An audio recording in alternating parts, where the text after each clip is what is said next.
안녕하세요. 커피앤톡입니다. 오늘도 와주셔서 감사드리고요. 바로 사연 읽어보겠습니다. 저는 30대 워킹맘입니다. 워킹맘이라고 하니 좀 그럴싸해 보이는데 사실은 감자탕집에서 홀서빙을 해요. 아이 유치원 보내놓고 10시쯤 출근해서 가게 문을 열면 밤 10시까지 쭉 그곳에서 일을 하죠. 화장실도 건물 안에 있어서 한 번을 나오지 못하고 꼬박 12시간을 일하는 셈이에요. 아이는 아빠가 퇴근해서 데려갈 때까지 하루 종일 유치원에서 지내다가 집에 가요. 아이에겐 너무 미안하지만 배운 것 없고 할 줄 아는 것도 없어서 이렇게 살 수밖에 없어요. 아빠 직장도 별 볼 일 없어서 쥐꼬리만한 월급으로는 아이 하나 키우기도 벅차거든요. 그나마 가끔 밀리기도 하고요. 일은 좀 굳어도 이렇게 나와 일하면 월급은 제법 되기 때문에 다음에 더 큰 집으로 이사할 꿈도 꿀 수 있어 좋아요. 예, 진상 납셨다. 책 잡히지 않게 음식 얌전히 갖다 드셔라. 또 하나 이 직업을 제가 좋아하는 이유는 든든한 직장 동료 때문이에요. 이 직장에 저를 소개해주고 물심양면으로 도와주시는 분이 있는데요. 바로 저희 시어머니랍니다. 어머니가 주방에서 일하고 계시니 꼭 우리 가족이 운영하는 식당 같기도 하고 너무 즐겁게 일하고 있어요. 손님 없을 땐 맛있는 것도 사다 먹고 같이 사장 흉도 보고 갑질 손님들 뒷담화도 하면서요. 프랜차이즈 식당이라 사장이 문 닫을 때쯤에만 잠깐 얼굴을 비추거든요. 완전히 직원들 세상이죠. 어머니는 이 식당에서만 10년 넘게 일하셨기 때문에 다른 직원들과 사이도 좋고 직원 중에서는 대장이나 다름없으셨어요. 백이 든든하다 보니 저도 3년 넘게 편하게 이 일을 해왔죠. 어머니, 그런데 그거 아세요? 아주버님 여자 생기신 것 같아요. 아기 아빠가 그러는데 저번에 아버님 생신이라고 늦게까지 술 마셨을 때 지나가는 말로 결혼할 거라고 곧 데려온다고 그랬다고 하더라고요. 뭐? 그걸 왜 나는 모르고 있냐? 아이고, 여태 장가도 못 가고 속썩이더니 갑자기 결혼한다고 주정을 했대? 에휴, 지켜볼 노릇이지. 걔가 하는 일이 다 그렇지 않니? 어머님은 아주버님에 대한 신뢰가 별로 없으셨어요. 워낙 어릴 적부터 엄한 시아버님 밑에서 자라 자기 주관도 없고 똑부러지게 뭘 추진하는 분도 아니긴 하셨거든요. 대학도 성적 맞춰가고 대학 졸업해도 어딜 취직해야 할지 몰라 석사 박사까지 하고 박사 받고도 뭘 해야 할지 몰라 학교에 남아 시간 강사하는 분이었으니까요. 말이 좋아 강사지 30년 넘게 공부한 것 치고는 너무 형편없는 월급에 지위에. 암튼 어머니의 신뢰를 잃은 지 오래였어요. 아휴, 그래도 아주버님이 그렇게 공부 많이 하셨는데 아무나 골랐겠어요. 솔직히 전 기대되는 거 있죠. 막 부잣집 외동딸 이런 분 데려와서 깜짝 놀라게 할 것 같기도 하고. 부잣집 외동딸이 미쳤냐? 걔는 그냥 혼자 사는 게 여러 사람도 없는 거야. 돈을 벌 줄을 알아? 사회생활을 할 줄 알아? 또 누구 허리 휘게 하려고? 혹시 생활력 엄청 강한 너 같은 며느리감이라면 모를까? 어머니는 혹시 또 아주버님한테 돈 들어갈 일이 생길까 그 걱정이 더 먼저신 것 같더라고요. 자식을 30년을 가르치다 보니 어머니가 식당 일을 하신 것도 30년이 되었고 이제 지치실 만도 했죠. 저희 남편이야 공부 쪽으로는 영 재능이 없어서 일찌감치 전문대 나와 적당한 직장 다니고 있다 쳐도 아주버님은 그만큼 투자 받으셨으니 이제 좀 갚으셔야 할 텐데 하는 마음이 들긴 했어요. 그리고 몇 주 후 제가 기대했고 어머니가 우려했던 일이 현실로 나타났어요. 아주버님께서 결혼을 약속한 여자가 있다면서 저녁 식사에 초대한 거 있죠. 첫 인사라고 근사한 중국식 레스토랑에 방을 잡아뒀다고 하더라고요. 나이는 저보다 3살 많고 미술 전공했어요. 유학도 갔다 왔고 조소라고 조각이랑 소조를 그냥 미대 교수라고 생각하시면 돼요.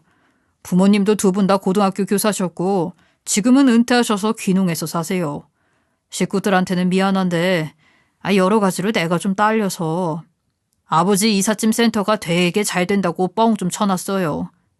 뭐 세무조사 나올 것도 아니고 그렇게 알고 계시고 그냥 편하게 식사하시면 돼요. 아주버님은 식구들을 다 불러놓고 예비 형님에 대해 이런저런 이야기를 꺼내놓으셨어요. 이야기인즉슨 예비 형님은 학벌에 집안에 직업이 빵빵해 재력까지 어느 정도 갖춘 골드미스더라고요. 미대 조속과 교수인데 공부하고 일하다 보니 결혼이 늦어버렸대요. 아주버님과는 학교에서 만나 몇 개월 진지하게 만난 사이고요. 어서 들어오세요. 제가 학교 일만 하느라 사람들이 어디에 자주 가는지를 잘 몰라서 여기로 잡았는데 괜찮으신지 모르겠네요. 들어오다 보니까 비즈니스 모임이 많은 식당 같더라고요. 서로 아직은 어색한데 딱 좋은 분위기 같아요. 음식도 괜찮아야 할 텐데 많이들 드세요. 처음 만난 예비 형님은 정말 교수님처럼 무게감도 있고 형님 말에 자기도 모르게 따르게 되는 그런 분이었어요. 시아버지, 시어머니 그리고 예비 남편까지 있는 자리에서 자꾸 뭔가 분위기를 지휘하는 듯한 느낌이 있더라고요. 얼핏 학교 다닐 때 교장 선생님 느낌도 있고 평범하진 않다고 생각됐어요. 제가 다른 여자들처럼 다소곳한 성격은 아니에요. 작품을 많이 비평하다 보니까 좀 시니컬한 면도 있고 뭐랄까? 모든 현상을 바라볼 때 객관화하는 경향이 있다고 할까요? 그렇다 보니 자가당착에 빠지는 일은 없지만 그래서 친화력은 많이 부족한 편이죠. 조금 신랄한 면이 있더라도 이해해 주시면 감사하겠어요. 예비 형님은 마치 학생들을 앉혀놓고 수업하듯이 쉬운 말을 어렵게 해가며 딱딱하게 분위기를 만들었어요. 살가운 며느리는 아닐 거다. 좀 봐달라 하면 될 것을 왜 그렇게 돌려서 어렵게 이야기하는지. 덕분에 온 식구들은 맛있게 음식도 못 먹고 교장님 훈화를 들으며 벌을 서는 기분이었죠. 특히 어머니 표정이 안 좋으시더라고요. 한눈에 봐도 마음에 들지 않는 눈치셨어요. 아이 문자 써가며 자기가 뭐 어떻다고? 아이고, 똑같아. 네 아주버니 말이다. 속은 텅텅 빈 게 배웠다고 어려운 말만 주저리. 똑같은 것들끼리 아주 잘 만났네. 아니 지가 교수면 교수지 시아버지가 멀쩡히 계신데 상석에 앉아서는 이래라 저래라. 얘 안 봐도 비디오다. 아주 숨막히는 며느님 하나 들이게 생겼어. 아휴. 잠깐 화장실에 가자고 저를 끌고 나오신 어머님은 불평을 하시더라고요. 저도 좀 특이한 사람이네 하고 생각했지만 그러려니 했어요. 식당에서 워낙 진상 손님들이 많이 만나서 그런지 그 정도는 약과다 싶기도 했죠. 어머니랑 같이 식당 일한다고요? 아니 아직 젊은데 다른 번듯한 직업을 가져보지. 왜 서빙을 해요? 학교 다닐 때 전공이 뭐였죠? 전공이요? 금융정보를 전공하긴 했죠. 공부 못해서 은행까진 못 갔지만요. 저 여상 나왔거든요. 식당에서 카운터도 같이 보고 있으니 그래도 전공은 살린 건가? 분위기 파악 못하고 저는 알맹이 없는 농담을 하고 말았어요. 상견례 자리에서 전공 물어보는 것도 웃기고 선생님처럼 지적질하는 것도 안 이꾸어서 저도 모르게 그런 말이 나왔죠. 다행히 영원한 제 편인 어머님은 재밌다고 웃어주셨어요. 어머, 그럼 고졸인 거예요? 요즘 세상에? 방송통신대나 사이버대학도 많은데 공부를 좀 더 하는 게 미래를 위해 더 유익한 투자가 되지 않겠어요? 아이도 있다면서요. 나중에 엄마 직업이 식당 직원이라고 하면 좀... 어머니도 듣고 계신데 형님이 아슬아슬하게 선을 넘으시더라고요. 똑똑하고 배운 게 많은 사람이 이야기하는데 무슨 대꾸가 필요한가 싶어 저는 아무 말 안 했어요. 그런데 어머니는 신기가 불편하신 모양이었어요. 직업에 무슨 기천이 있습니까? 공부 많이 해도 밥벌이 제대로 못하는 것보다 당장 뭐라도 해서 생활에 보탬이 되는 게 중요하지. 새끼들도 엄마가 돈 벌어오는 걸 좋아하지. 별 볼 일 없는 졸업장만 쳐다보는 걸 어디 좋아할까요? 어머님의 따끔한 질책에 순간 분위기가 숙연해졌어요. 어머니도 진상 손님을 대하는 30년 내공이 있으신 분이라 시원하게 말씀을 잘하시더라고요. 그래서 저는 존경스럽게 바라보며 소리 없는 박수를 보냈는데 가만히 계시던 시아버님은 못마땅하신지 큰 소리를 내셨어요. 어허, 어떤 자리라고 무식한 여편네가 아무 말이나 찌꺼리고. 틀린 말 하나 없구만 뭘 말이 많아. 다들 그만 얘기하고 조용히 식사나 마칩시다. 자리 마련한 사람 성의를 봐서. 시아버지는 평생을 어머니를 무시해온 분이셨는데요. 가방끈 긴 며느리가 마음에 드셨는지 새며느리 앞에서 어머니에게 면박을 주시더라고요. 저야 시집와서 늘 보던 장면이라 아무렇지 않았는데 예비 형님은 살짝 놀라신 표정이었어요. 시아버지가 이 거친 밀림의 제왕이라는 걸 눈치챈 것 같았죠. 그렇게 서로의 수를 다 드러내는 상견례가 끝나고 어머니와 저는 예비 형님 뒷담화를 하느라 한동안 더 재미있게 지냈어요. 솔직히 싸가지가 좀 없는 것 같기도 하고 저를 무시하는 형님이 좋게 보이진 않았으니까요. 그런데 그렇게 형님 이야기를 하면서 어머니와 제가 간과한 게 있었어요. 형님은 그냥 식당에 한 번씩 들르는 진상 손님이 아니라는 걸요. 우리와 새 가족이 될 뿐이라 뒷담화만 하고 넘어갈 수 없다는 걸 그때까지만 해도 놓치고 있었죠. 뭐라고? 약혼식? 요즘도 그런 걸 하냐? 아니 결혼식 준비만 해도 호텔에서 한다 어쩐다 해서 허리가 휠 지경인데 무슨 약혼식을 또 해? 본격적인 가족이 되기도 전에 예비 형님과 시어머니의 갈등은 시작됐어요. 형님이 아주버님에게 약혼식을 올리고 싶다고 했는데 어머니가 반대를 하신 거죠. 어머니는 평생 고생만 하셔서 허투루 돈 쓰는 걸 너무 싫어하시는데 어머니 기준에서는 약혼식이 쓸데없는 허례허식이었던 거예요. 솔직히 나도 그 정도는 해주고 싶어요. 둘 다 늦은 결혼이잖아. 무슨 재혼도 아니고 소리 없이 조용히 가족끼리. 그런 거 나도 너무 미안하고 그냥 좋은 날 좋은 데서 사진이나 찍어두게 약혼식 준비해 주세요. 아이고, 좋은 날 좋은 데서? 그럼 네가 준비해라. 돈 한 푼 안 들이고 장가가는 주제. 그 정도는 해주고 싶다고? 너는 언제까지 엄마 주머니를 다 털어가야 속이 사람 노릇하겠냐? 아주버님은 물론 예비 형님에 대한 시어머니의 불만은 약혼식 문제로 최고조에 달했어요. 어머니는 식당에서 저랑 눈만 마주치면 형님 욕을 하면서 그 불만을 다 쏟아내셨죠. 걔는 배웠다는 애가 구닥다리처럼 약혼식 얘기는 꺼내고 난리야. 하여튼 헛똑똑이야 헛똑똑이. 안 그래도 늦게 하는 결혼식이나 점잖게 치르고 빨리 자리 잡을 생각을 해야지. 아이고. 그러게요. 요즘 누가 약혼식을 나이가 있으셔서 그런지 아니면 교수님이라 그런지 생각하는 게 되게 옛날스럽긴 해요. 이러다가 결혼식도 전통을로 하자고 하는 거 아니에요?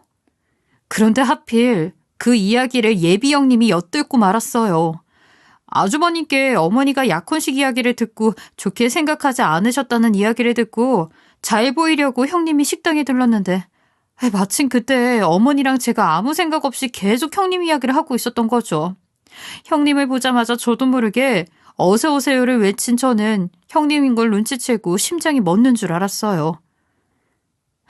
저는 다 같이 나눠 드시라고 음료수 좀 사왔는데 실례했습니다. 그럼 이건 놓고 갈게요. 파랗게 질린 형님은 사온 음료수를 놓고 걸음아 나 살려라 달려나가시더라고요. 큰 실수를 한 것 같아 저 어머니는 안절부절했죠. 일이 손에 안 잡혀서 혼났어요. 잘못하고 처음에는 불안하다가도 곧 이렇게 만든 사람을 원망하는 게 또 사람의 본성이잖아요.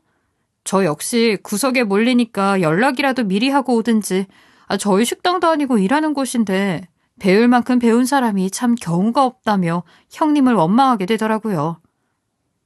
야, 이 사람아. 어른이 돼서 채신머리 없이 며느리랑 짝짝꿍이 돼서 새며느리 흉을 봐? 애들도 아니고 이게 무슨 개망신이야? 됐고. 당장 가서 며느리한테 사과해. 주제를 알아야지. 어디서 나서길 나서. 대체 뭐가 그렇게 매사불만이야. 노총각 아들 좋은 장가 자리 보내면 며느리 얻고 다닐 판에. 평생을 무식하고 답답해요. 평생을. 꼴 보기 싫으니까 당장 나가. 퇴근해서 시댁에 가보니 그 사이 예비 형님이 다 말을 해놨는지 시아버지가 노발대발하고 계셨어요. 종일 일하고 물에 젖은 손처럼 온몸이 축 늘어져 집에 들어갔으면서도 어머니는 시어머니의 호통에 한마디도 대꾸하지 못하시더라고요. 사실 아버님 이삿짐 센터가 브랜드 업체에 밀려 겨우겨우 운영만 되는 상황이 된 지도 꽤 오래고 어머니가 웬만한 작은 회사 과장 월급 정도는 받으신 것도 오랜데 두 분 사이에서는 항상 이렇게 상하관계가 분명했죠. 저도 처음에는 이해하지 못했는데요. 저를 딸처럼 편하게 생각하시는 어머니가 어느 날 용기를 내어 속내를 다 털어놓으시더라고요. 네가 볼 땐 내가 왜 저렇게 사나 답답하지? 나도 그러기 싫은데 워낙 어렸을 때부터 귀에 못이 박히도록 그 소리를 듣고 살아서 돈 주고 사왔다는 소리, 밥값 해야 한다는 소리 창피해서 아들들한테도 못한 얘기야. 너는 같은 여자니까 이해해줄 것 같아서. 알고 보면 네 CM이 진짜 불쌍한 사람인 거 알아달라고 내 털어놓을게. 알고 보니 어머니에게는 가슴 아픈 과거가 있었어요. 친정이 남의 땅에 소작을 하면서 겨우 먹고 사는 그야말로 똥구멍이 찢어지게 가난한 집안이었는데요. 어머니가 큰딸이고 밑으로 동생이 5이나 있어 밥 한 끼도 제대로 못 먹으며 자라셨대요. 그래서 집에서는 어머니를 빨리 시집 보내 입을 줄이려고 했나 봐요. 그래서 아직 어린 나이에 학교도 못 가고 그 지역에서 나름 먹고 산다는 집 큰아들한테 시집을 가셨죠. 그분이 바로 저희 시아버님이신 거예요. 거기까지만 해도 옛날 우리네 어머니들의 흔한 스토리인데 문제는 아버님 집에서 어머니를 데려오실 때 돈을 주었다는 것이었어요. 며느리 값을 주고 데려왔다는 얘기죠. 중국도 아니고 우리나라에서 이런 일이 있었다니 놀라울 뿐인데 더 놀라운 건 아버님이 어머니에게 말한 액수가 실제 친정에서 받은 돈과 달랐다는 거였어요. 당시 논 열마지기 값을 주고 데려왔다는 말에 꽃 같은 시절을 종처럼 식모처럼 살았는데 나중에 친정에서 들으니 겨우 한마지기 살 돈이었다고 했대요. 너무 억울해서 막 따지니까 아버님이 나가라고 해서 쫓겨나시기까지 했다네요. 그 이후 2번째로 어머니가 쫓겨나시게 된 거예요.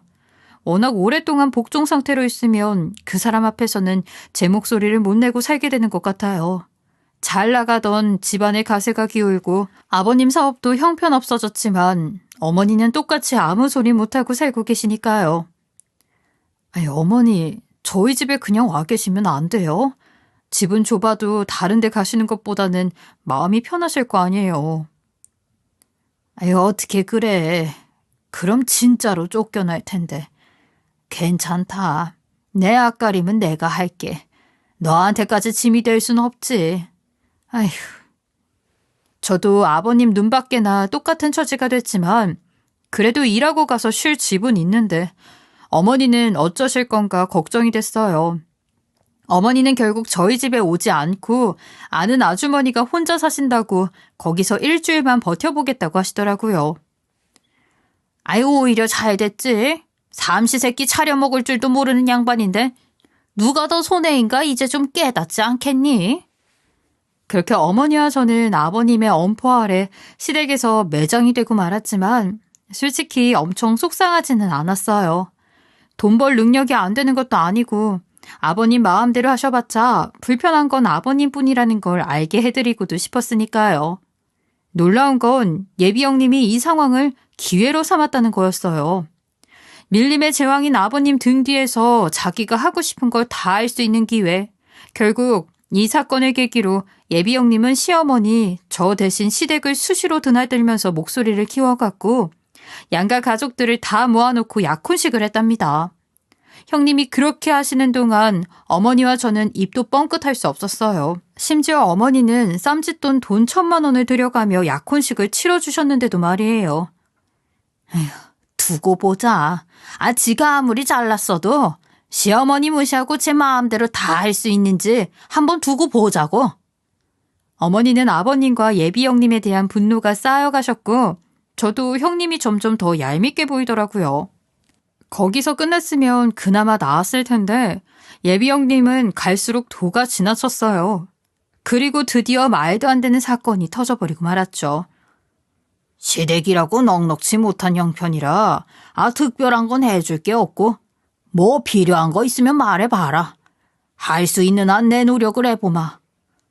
약혼식을 축하하는 덕담으로 아버님이 예비 형님에게 이런 말씀을 하셨었는데요. 다들 형식적인 인사말처럼 들었는데 형님은 아니셨나 보더라고요. 얼마 후 시어머니에게 전화를 해서 대놓고 돈을 요구하셨다고 해요. 어머니는 너무 기가 막혀서 몸둘 바를 모르셨죠. 아, 나 참 기가 막혀서 우리가 금며느리를 모셔오는 것도 아니고 무슨 품위 유지비? 아, 어이가 없어 기절하겠다 정말. 네? 품위 유지비요? 그 무슨 말씀이세요? 아니, 네 형님 되래 말이다. 전화로 다짜고짜 집은 어떻게 하실 거냐고 하더라. 그래서 집은 너희들이 알아서 해야지 나한테 왜 묻냐 했더니 예상을 못했는지 잠깐 말을 안 하더라고. 그러더니 알겠으니까 그럼 자기 교수 활동하는데 도움을 주기로 네 시아버지 그리고 아주버니랑 약속을 했으니 매달 얼마씩 지원해 줄 수 있냐고 하는 거야. 이게 말이냐 방기냐? 그놈의 자식은 대체 뭔 소리를 해서 애를 꼬셨길래 엄마가 이런 일을 겪게 해? 너무 어이가 없어서 내가 오늘 일 끝나고 얼굴 보고 얘기하자고 했다. 아니, 너도 같이 가자. 응? 내가 또 그 여시한테 말발로 밀리면 큰일이잖니. 다 큰 아들놈 30년을 매달 용돈에 학비 주면서 사는 것도 징글징글한데 이제 며느리까지? 아이고, 나는 못 산다, 못 살아. 사실 그때까지만 해도 어머님 말씀이 사실인지 아닌지 긴가민가 했었어요. 아니, 설마 예비 며느리가 대놓고 그런 소리를 했을까 싶어서요. 반신반의하는 심정으로 일을 마치고 어머니와 함께 약속 장소인 식당 근처 호프집으로 갔는데요. 형님이 미리 와서 앉아 계시더라고요. 오셨어요? 동서도 왔네. 저기요, 여기 생맥주 3잔하고 치킨 한 마리 주세요. 여기 이거 포크 좀 새 걸로 갖다 주시고요. 아우, 가게가 왜 이렇게 더러워? 하여튼 가게 수준하고는. 지나가는 말처럼 중얼거려서 어머니는 못 들으신 모양인데 저는 분명히 들었어요. 형님은 불만이 터져나오는 걸 절대 숨기지 않을 사람이라는 걸 직감할 수 있었죠. 아니나 다를까 술이 나오기도 전에 단도직입적으로 할 말을 시작하더군요. 어머니, 제가 집 해달라 예물 좋은 거 해달라 안 하잖아요. 그건 아시죠? 뭐? 아들 장가 보낼 때 꼭 집 해주고 예물 해줘야 한다는 법이라도 있냐? 형편껏 하는 거지. 너도 쭉 봤으면 알 거 아니냐. 우리 며느리 드린다고 이거 사주고 저거 사주고 그럴 형편으로 보이냐? 똑똑한 애가 왜 이렇게 답답한 소리를 해? 어머니, 제가 왜 결혼 결심한 줄 아세요? 학교에서 교수가 시간 강사랑 결혼하는 거 그거 이해할 사람 아무도 없어요. 그런데 그이가 대놓고 아버지 사업이 잘 된다며 교수직 유지하는 데 도움이 될 거라고 하대요. 미대 교수 되는 것도 힘들지만 유지하는 건 더 힘들다는 거 알긴 하세요? 전시회도 열고 제자들 챙기고 학회 열고 논문 쓰고 그거 다 하려면 교수 월급으로는 턱도 없어요. 저희 집에서 그동안 쭉 도와주셨는데 이제 결혼하니까 어머니가 대신 해주셔야죠. 제가 공부를 더 시켜달래요? 애들을 봐달래요? 그 정도는 아들하고 레벨 안 맞는 며느리한테 당연히 해줄 수 있는 거 아니에요? 뭐라고? 너는 교수나 된다는 애가 생각이 왜 그렇게 썩어먹었냐? 내 아들하고 결혼하니까 며느리인 거지. 내가 아들보다 나은 며느리 데려와서 무슨 덕을 보겠다고 그걸 돈으로 갚아? 난 모르니까 너희들끼리 해결해. 품위 유지비가 필요하다고? 아이고, 내 살다 별소리를 다 들으면서 아들 장가 보낸다. 그때 예비 형님이 뚜껑이 열렸는지 완전히 선을 넘으셨죠. 이런 거지 같은 집구석 진짜. 뭐? 너 지금 뭐라고 했어? 약혼식 한다고 뭐라고 해. 큰아들 장가 보냈는데 집도 절도 없대. 지원은 꿈도 꾸지 말래. 대체 여기는 뭘 믿고 아들 장가 보내시는 거예요? 아무짝에도 쓸모없는 시간 강사를. 형님, 너무 심하시잖아요. 여기 다 시댁 식구들이에요. 너무 막말하시는 거 아니에요? 저기요, 손 아래는 빠지시고요. 당사자들끼리 얘기하는데 그냥 두시죠. 배운 것도 없는 개돼지 주제에 어딜 감히. 진짜 수준 안 맞아 상종을 못하겠네. 어쩜 식구들이 하나같이? 뭐요? 개돼지요? 아, 됐고요. 이 문제 해결 안 되면 이 결혼 무효니까 그렇게 하세요. 그러더니 형님은 이제 막 나온 맥주를 뒤로하고 자리를 박차고 나가버렸어요. 오래 살다 보니 이렇게 말도 안 되는 상황도 겪게 된다며 어머니가 분노하셨고 저도 속이 뒤집힐 것 같았어요. 제가 아무리 못 배우고 없이 살아도 평생 이런 모욕적인 말은 처음 들어봤거든요. 너무 충격적이었죠. 이 일로 시어머니와 저는 예비 형님을 극혐하게 되었어요. 답답한 마음으로 집에 들어가는데 어머니가 충격으로 제대로 못 걸으시더라고요. 그래서 제가 시댁까지 모셔다 드렸어요. 그랬더니 아버님은 이를 갈면서 어머니를 기다리고 계시더라고요. 그 새를 또 못 참고 예비 형님이 아버님에게 이른 모양이었어요. 아니, 며느리도 자식인데 그 정도도 못해줘? 없는 집 출신이라 그런 거야? 아니면 지질이 못 배워서 그런 거야? 왜 그렇게 사람 사는 이치를 몰라? 머리가 있으면 생각을 조금이라도 더 깊게 해봐, 제발. 걔가 그렇게 자리 잡고 입김 세지면 큰애도 그 학교에 교수 자리 하나 얻는 거 좀 쉽지 않겠어? 그럼 교수 아들 생기는 건데 어째 그렇게 사람이 앞만 보고 오물박 세상을 넘겨볼 줄 몰라. 암튼 앞으로 큰며느리한테 한 달에 200씩 보내. 나중에 큰애가 자리 잡으면 그땐 너희들이 알아서 하라 했으니까 그렇게 알고. 알았어? 아이 무식한 여편네야. 어머니 월급의 절반 넘게 떼어서 매달 형님에게 보내라는 말씀인데 이게 무슨 말씀이신지 저는 이해가 가지 않았어요. 어머니가 왜 그렇게 하셔야 하는지, 왜 교수나 되고 집안도 좋다는 형님이 그걸 기어코 받으려고 하시는지 알 수 없었죠. 어머니는 체념한 듯 아무 말씀도 없으셨고 집에 와서 남편에게 이야기하니 도리어 저를 야단치더라고요. 형수한테 왜 그랬어? 솔직히 틀린 말도 아니잖아. 그런 사람이 왜 우리 집 같은데 시집을 오려고 하겠어. 다 형이 좋아서 그렇게 된 건데 형 체면을 살려줘야지. 가족이 돼서 일을 망치면 돼? 혹시 당신 형수 질투해? 남편은 오히려 이 일로 아주버님이 상처받으실까 걱정하더라고요. 아니나 다를까 그 말이 끝나자마자 아주버님이 남편에게 전화해서 다짜고짜 뭐라고 하시는 거였어요. 자세히는 못 들었지만 엄마는 그렇다 치고 재수 씨는 왜 그러냐, 사람들이 왜 내 앞길을 막냐, 뭐 그랬던 것 같아요. 나중에 어머니한테 들으니 어머님한테도 막 뭐라고 하셨더라고요. 아버지를 꼭 빼닮아서 아들 둘 다 정이 안 간다는 어머니 말씀이 너무 씁쓸하게 다가왔어요. 모욕과 수모, 갑질이 난무한 시간에 걸쳐 드디어 아주버님과 예비 형님의 결혼식 당일이 되었어요. 이미 결혼 준비 기간부터 형님에게 돈을 붙이고 결혼식 비용까지 감당한 어머니는 결혼식 내내 넋을 잃은 사람처럼 아무 말 없이 앉아 계셨죠. 자기 마음대로 결혼식까지 하는 동안 형님 쪽에서는 단 한 푼도 내놓은 게 없었어요. 모두 어머니 혼자의 몫이었죠.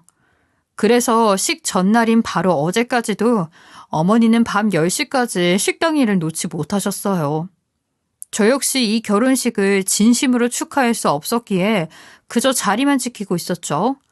아주버님은 뭐가 좋은지 내내 해벌쭉 웃고 계셨고 신랑 측보다 3배는 넘게 온 신부 측 하객들은 엄청 시끄럽게 서로 인사하고 웃고 즐기고 있었어요. 아버님 역시 흡족한 표정을 짓고 계셨고요. 나 저 형아 아는데? 그때 7살 아들이 신부 쪽 객석에 앞줄에 앉은 아이들을 가리키며 아는 아이들이라고 하는 거였어요. 그러고 보니 그 많은 하객 중에 유일한 애들이라 눈에 띄긴 했어요. 알긴 어떻게 알아. 자, 조용히 앉아있자. 아닌데, 나 아는데. 저렇게 3명 똑같은 인형 봤잖아. 엄마도 봤잖아. 무슨 소리인가 해서 아이들을 자세히 들여다보니 정말 어디선가 본 얼굴들이었어요. 10살이 넘은 듯한 긴 머리의 여자아이와 누나를 쏙 빼닮은 안경 쓴 남자아이, 그리고 뽀글뽀글 파마가 인상적인 가장 어린 남자아이까지 어디서 봤더라 하고 기억을 떠올려 보려는데 마침 아이가 이야기를 해주더라고요. 그거 삼촌 신부 아줌마 가방에 그거 인형 3개 있잖아. 아이가 말한 건 예비 형님의 명품 가방에 달려있던 장식이었어요.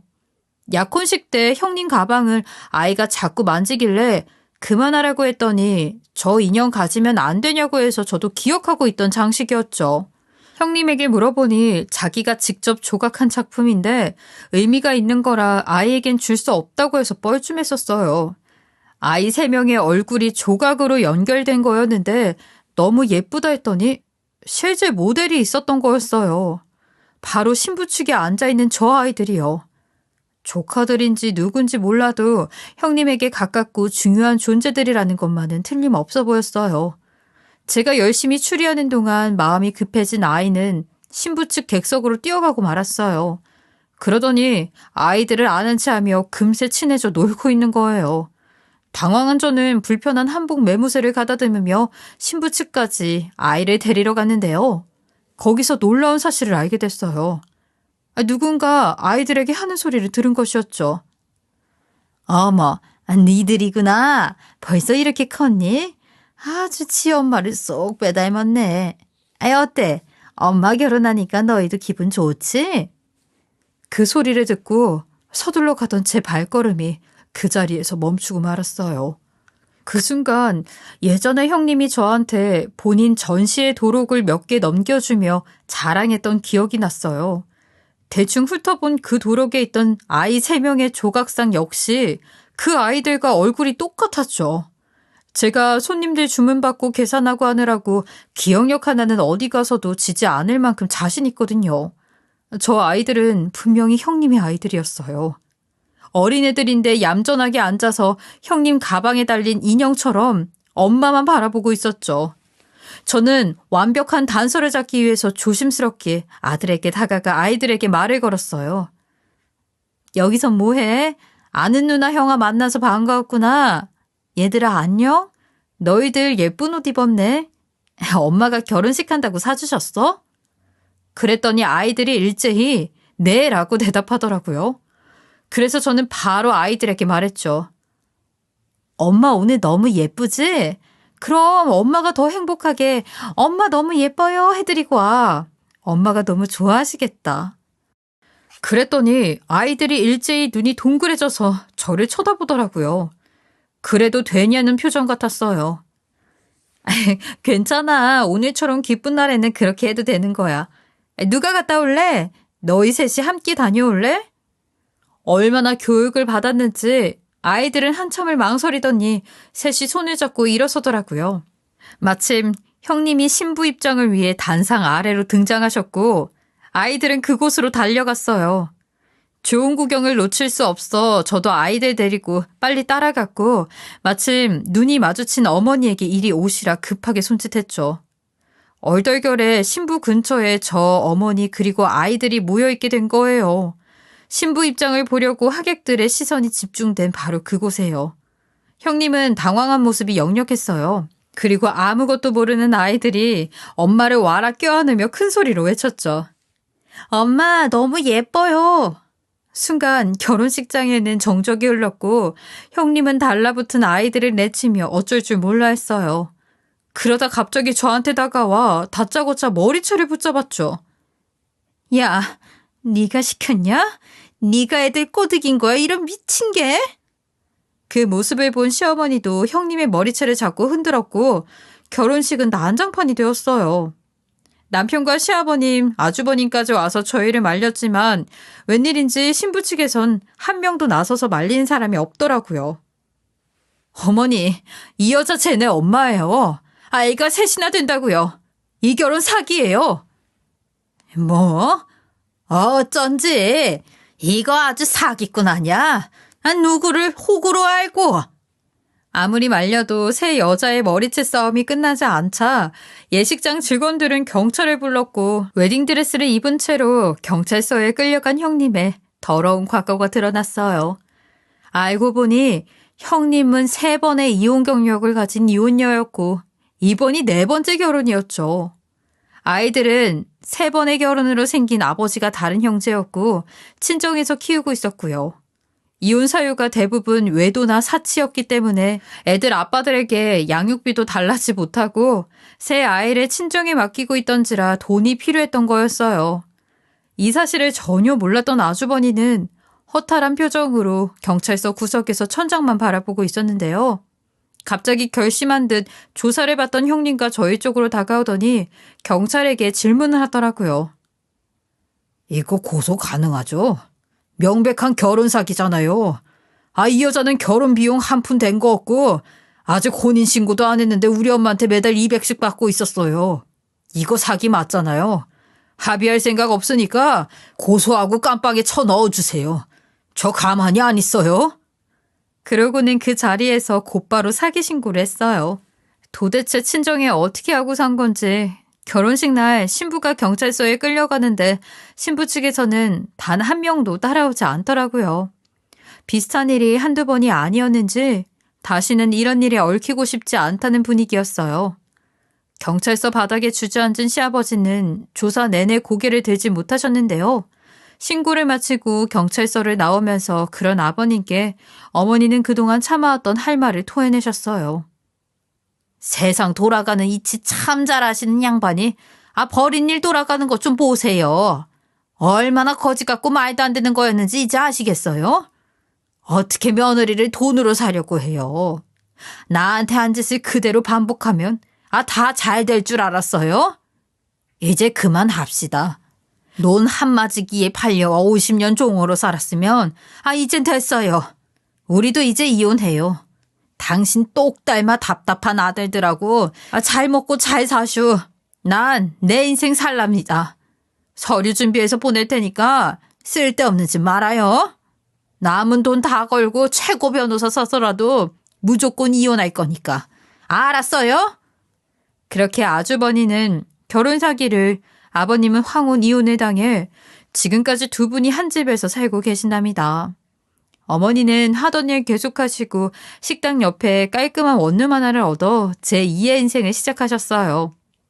바쁜 사장님이 어머니에게 전적으로 식당을 맡기는 조건으로 수익 배분을 제안하셔서 이제 감자탕집에서 나는 수익의 절반은 어머니가 가져가시게 됐고요.